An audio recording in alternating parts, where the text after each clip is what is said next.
Punto. Pwede po ba mag-interview? Sige. Ano pong pangalan niyo? Reyna lagi. Ilang taon na po kayo? 46. Ilan po anak niyo? Dalawa.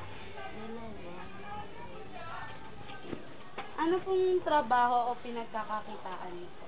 Nagtitinda. Magkano po yung kinikita niyo? Depende sa paninda. Mga magkano po? Sure po. Mga 1,000 mahigit. Isang araw po? Hindi Yung mga ano na yung buwan gano'n. Okay po. Sapat po ba ito sa pang-araw-araw na pinagkakagastos? Ay, hindi Hindi po. Kulang.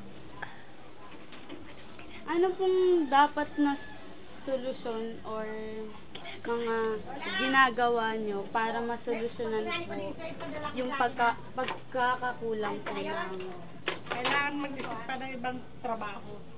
Isang pagkakakitaan. May benepisyo po ba kayo natatanggap sa barangay? Sa ngayon, wala kaming 4-piece. Wala. Mga ano lang, minsan, pag may mga ano lang, mga isang beses lang galing sa ano. Isang beses lang naman yun sa isang taon eh. Isang beses. Oo. Kapag may mga assistance lang, gano'n. Nakikila. Ano po sa tingin nyo yung dahilan kung bakit minsan po walang benepisyong natatanggap dito po sa barangay? Kasi sobrang dami ng tao, imbis na sa dami ng tao, kulang ang mga binibigay na priority ng mga nasa barangay, syempre kasi sobrang dami ng tao, kulang yun, kumbaga.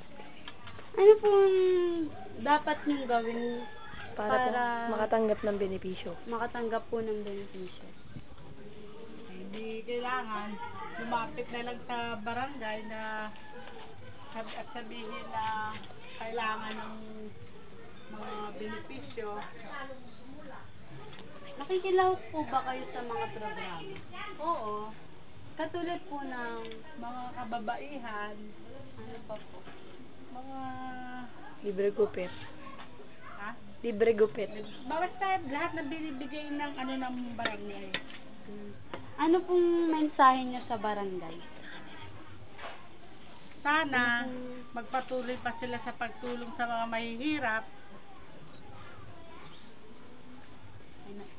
Thank you po.